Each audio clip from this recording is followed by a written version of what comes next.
Amen bazalwane, ngiyanibingelela egameni likaJesu Kristu waseNazaretha onibingelelayo uMama Phethi Zulu wakwaGrace. Nginobufakazi ngamandla kaNkulunkulu. uNkulunkulu wayisiza impilo yami. Ngonyaka ka-2020 ngike ngagula, ngicabanga ukuthi kwakuwuJulayi. Ngike ngagula ngingazi ukuthi ngiphethwe yini. Ngagula emzimbeni, ngehla kakhulu emzimbeni, ngangehla kakhulu emzimbeni. Bazalwane, ebusuku nganginokomela amanzi ngendlela engajwayelekanga. Ngisho nasemlonyeni, umlomo wami wawu-dry, ulimi lwalingathi liyanamathela. Kwakufanele ngibeke iglasi yamanzi eceleni kombhede ukuthi ngiphuze ebusuku, noma ngasawaphuzi ukuthi ngiphuze kakhulu, ukuthi nje ngithambise umlomo. Amathe ayengekho, amathe, yonke into yayinamathela. Ngangazi nanokuthi kanti amathe asebenza umsebenzi omkhulu kangaka emlonyeni womuntu, but ngakubona ngesikhathi ngigula. Ebusuku ngangiphuza kakhulu amanzi, ngiwaphuze, ngiphinde futhi ngiyahamba ngiyawakhipha ethoyilethi, ngiyaphuza. Kwakuyilokho nje ukuthi sonke isikhathi ngiyaphuza, sonke isikhathi ngiyaphuza, ngiye ethoyilethi, aphuma njengoba ngiwaphuza. The more uwaphuza, the more uphuma uyochama, uwakhipha. Kwaye kwaqhubeka, angazi ukuthi noma kwathatha mhlambe amaviki yini amathathu, kodwa nje engikunothisa kakhulu ukuthi nje i-weight ngangehla ngendlela ukuthi kwangathi ngiluza ikhilo ilanga nelanga ngendlela engangehla ngayo, ngangehle ngayo. Ngisho i-voice yami umuntu ekhuluma nami nje kwakungabuzwa ukuthi ngiyagula. Ngisho emlonyeni, ulimi lwami ngangimhlophe, kwakumhlophe. I-taste ngangingathesti lutho. Eyi, kwakuya kuba nzima, kodwa ngangihlala kuNkulunkulu, ngangikhuleka kuNkulunkulu, ngihlala kuye, ngilalele naney'ntshumayelo ngokumethemba uNkulunkulu ukuthi uke wangikhipha esimeni esinzima kakhulu, nakulesi simo uzophinda futhi angikhiphe. Kwahlala kwaqhubeka-ke, kodwa manje inkinga kwase kuqala nokuthi ngibe weak. Nasemehlweni kakhulu, amehlo ami ayethintekile kakhulu ngoba ngangakwazi ngisho ukufunda iBhayibheli. Kwakufanele ngifune amaglasi kumlungu, ngiboleke amaglasi wakhe, wayenamaglasi okufunda amaningi, wayekhuthalela ukuthenga amaglasi okufunda, ngiboleke kuye ngifunde. Ngisho ifoni yami ngangakwazi ukuyibona ngamehlo nje, kwafanele ayivilize, kufanele ukuthi ngifake amaglasi. Ngisho isitofu mangipheka, isitofu, ikinobho yesitofu, iy'nombolo lezi, ngangakwazi ukubona ukuthi unamba bani lo, ngendlela amehlo ami ayengakhona. Kwakuvilizela yonke into. Noma ngihlezi, kwathi uma kuya nje kuyisikhathi, uma ngihlezi umzimba wami ngangivele ngibanjwe nje ama-cramps ngendlela eyisimanga, umzimba wami ungathi ufasile ngezansi. Kube ngazathi nje umuntu nje o-paralyzed. Uma ngizosukuma kube nzima, umzimba nje uvele ufase, angazi ama-cramps ayangaka ukuthi ayeqhamukaphi. Kodwa kakhulu isingezansi, ngoba ngaze ngathenga amaphilisi akhona angazange futhi angisebenzela. Kwaya-ke kuqhubeka-ke. Ngiyakhumbula incwadi enganginokuthi nje ngiyifunde isikhathi esiningi, ngikhuleke naphekwayo incwadi. uJeremaya chapter 17, ivesi lika-14 elithi-ke, ngiphulukise Jehova, ngiphuluke, ngisindiswe ngokuba uludumo lwami. Bheka bathi kimi, liphi izwi likaJehova na? Malize phela. Iyona ncwadi leyo ngangiyifunda, nokuhlala kuNkulunkulu ukuthi ngiyamethemba noma isimo sinje, kodwa uNkulunkulu ngiyamethemba, uNkulunkulu ukuthi uzongisiza. Anginakho lokho, kodwa isimo sona uma ngiyibuka kwakunzima nokuthi ngiyibukeke nje esibukweni indlela engangakhona, and ngangiba weak kakhulu, ngiba weak. Uma ngithola isikhathi esincane nje ingathi ngingalala. Kwathi ngelinye ilanga ngiqeda ukushawa ngageza, mangiqeda ngaphuma, ayi manje kufanele ngigcobe, ngase ngithi ake ngiy'buke emva kwesikhathi eside nje ngay'buka esibukweni, eyi ngay'bona ukuthi umzimba wami ngiphelile, yazi ngiphelile. Ngiyakhumbula ukuthi ngavele nje eyi ngakhalisa okwengane, inyembezi yazehla esifubeni. Yazi ngangikhala, ngaze ngaphinisela impela ngathi uNkulunkulu, pho kanti uJesu umsebenzi wakhe wokuthi abe nemivimbo ashaywe mina ngizoba njena, kanti-ke wayehlushelwani uJesu mina mangizoba nje, ngoba ezwini lakho uthe ngemvimbo kaJesu Kristu wathi siphilisiwe. Yazi ngakhalisa okwengane, ngakhala ngaze ngahlala phansi ngithi Nkosi, ngendlela engingakhona. Kodwa ngathi kusenjalo kwafika nje into ukuthi kuzofanele ukuthi uhambe uye kudokotela, kuzokwazeka ukuthi uNkulunkulu ukusize uphethwe yini. Yazi nje ngaso leso sikhathi ngavele ngasula inyembezi, ngasula ngagcoba, ayi ngavele ngahamba ngaya ngale elozaneni kubo abelungu abatshena ukuthi ayi angizukwazi ukungena emsebenzini manje, ngifuna ukuya kudokotela ngoba nabo babebona vele ukuthi angikho right. Hhayi base bayangiphelekezela-ke, bahamba-ke nami safika-ke sangena ekhemesi lawo maklinikhi asekhemesi. Into yokuqala nje abangi-check-a yona, ba-check-a-ke i-high blood base bengichofoza-ke be-check-a-ke emunweni. Lapho nje lo mshini wakhona wavele wabhala nje wathi high. Bavele bathi nje ushukela, unesifo sikashukela.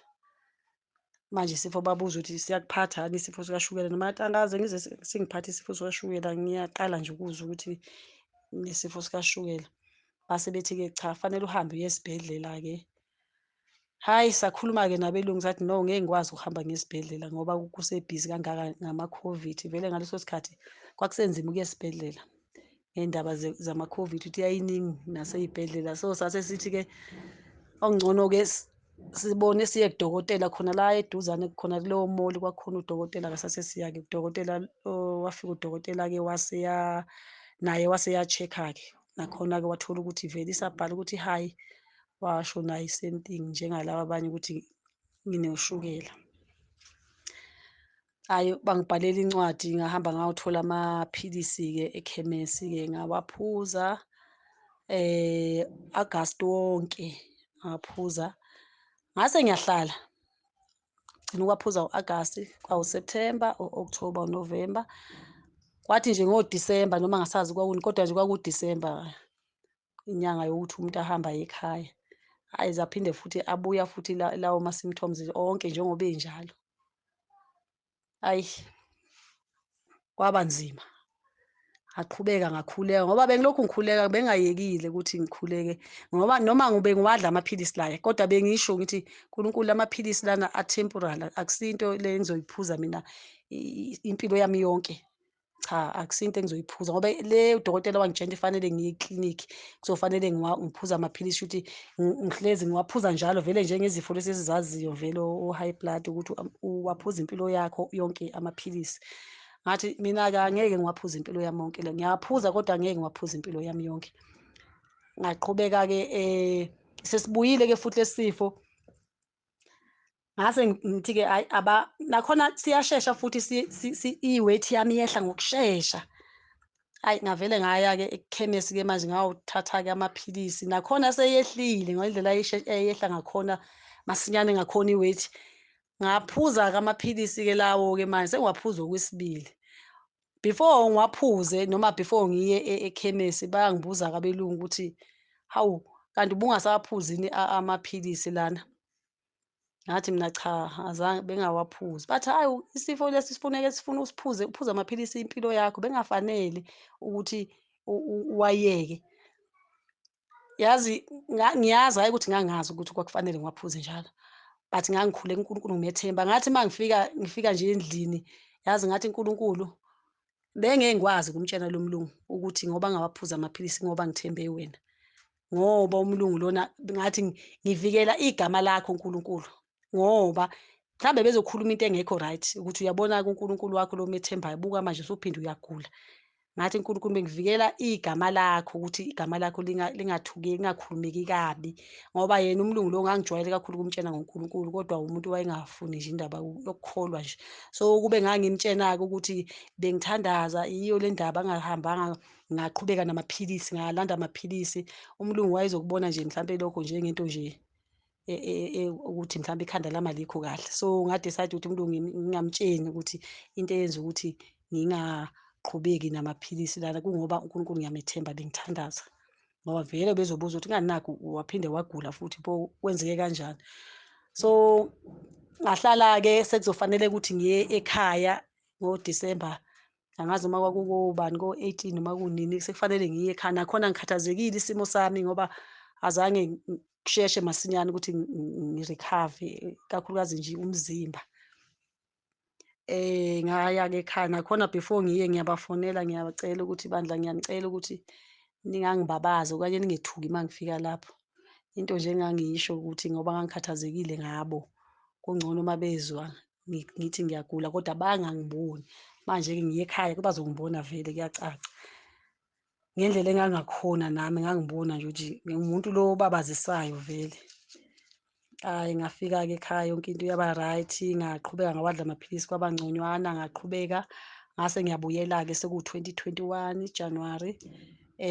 Kwase kuthi February abelungu bami base bebadala vele, kwafanele ukuthi ngibuye, umsebenzi waphela. Ngani? Ngoba abelungu bebengasanayo imali yokuthi bebenganamali engenayo, bengasasebenzi iy'ndaba zama-COVID. Ngase-ke ngithatha amaphilisi-ke ngiyawathatha ekhemesi amaphilisi ey'nyanga eziwu-2, azophela ngo-March, February naka-March. Ngabuya ngiza ngapha, ngathi mayeseyela ukuphela la maphilisi kufanele ngihambe nge-Friday ngiye eklinikhi. Nangampela-ke ngaya-ke ngo-March eklinikhi, mangifika bathi, hhayi fanele ubuye ngakusasa ungadlanga lutho, ekuseni sikwazi ukuku-check-a uma kukanjalo. Hhayi, ngabuya-ke nangampela Friday, ngaya-ke bangi-check-a. Manje uma u-check-a khona u-sister o-check-a ngapha imichamo, uma uphuma la e-bathroom uyaphuma u-check-e. Lo nesi wayewuyena engisiza wacela lo sister lona ukuthi a-check-e ini emchameni, angiyazi nami igama layo. Kodwa-ke wase ngiza nawo-ke wangitshena-ke ama-result, ngeza nawo-ke ebhaliwe ekhadini, wase yasho ukuthi hhayi ngeke akubonakali ushukela la. Wase yaphuma ebuza yona leli nesi ukuthi uyi-check-ile yini leyo nto le engithe uyi-check-e? Wathi ehhe ngiyi-check-ile. Manje wabuza lo unesi wathi, hawu manje unoshukela kanjani ngoba lapha thina asiwuboni ushukela. Nakhona yonke indlela nayizolo before ngizoya khona ngakusasa ngiyakhuleka nje, noma sengikhona eklinikhi nje, umkhuleko wami ngaphakathi nje ukuthi Nkosi, cela uNkulunkulu uzibonakalise. Iyona nto engangisho ukuthi Nkosi ngicela uzibonakalise. Ngikhuluma nje ngaphakathi noNkulunkulu. Kwatholakala ukuthi cha, kuthiwa awukho ushukela. Wasethi-ke into ezofanele siyenzeke ukuthi-ke asihambe siyothatha-ke amagazi. Kufanele uthathe igazi sizo-check-a bathi i-sugar glucose. Egazini-ke ngeke uhlale-ke ungaveli uma ngabe mhlambe la uyacasha kodwa egazini uzovela-ke. Nangampela ngathatha igazi after 2 weeks ngabuya ngazolanda ama-result. Mangifika ngafika nje ama-result nje kuthiwa nje awukho. Akushiwo ukuthi mhlambe awukho bad, kuthiwa nje awukho, awunayo nje isifo sikashukela sidalo. Lathi leli nesi-ke, okay asihambe futhi siyo-confirm-a-ke manje uphinde futhi uchofoze-ke emva kwala ma-result esephumile, chofoza-ke futhi sibone. Waphinde nje wabhalwa futhi iy'nombolo zakhona kwabhalwa kwathiwa nje awukho nje sidalo ushukela. Bazalwane, ngiyambonga uNkulunkulu. Yazi ngiyambonga uNkulunkulu ophilayo. uJehova esimkhonzayo akahlulwa lutho, akukho okumehlulayo. Singabheki izimo, singabheki into eshiwo odokotela, ukubabaza kwabo ukuthi lesi sifo sikhulu asilapheki, lesi sifo siyingozi. Yazi sibheke uNkulunkulu, uma ubheka uNkulunkulu ungabheki isifo, ungabheki isimo sakho, ubheke nje ubukhulu bakhe namandla akhe uNkulunkulu.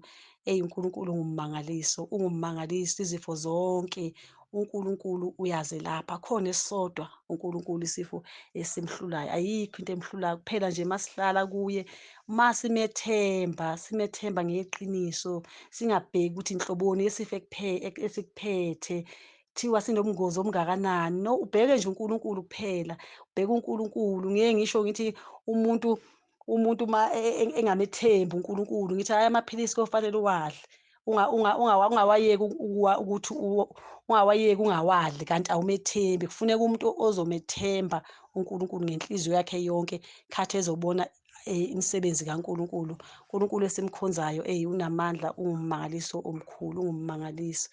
Ngiyabonga bazalwane. uJesu Kristu uyiNkosi, uyabusa. Amen.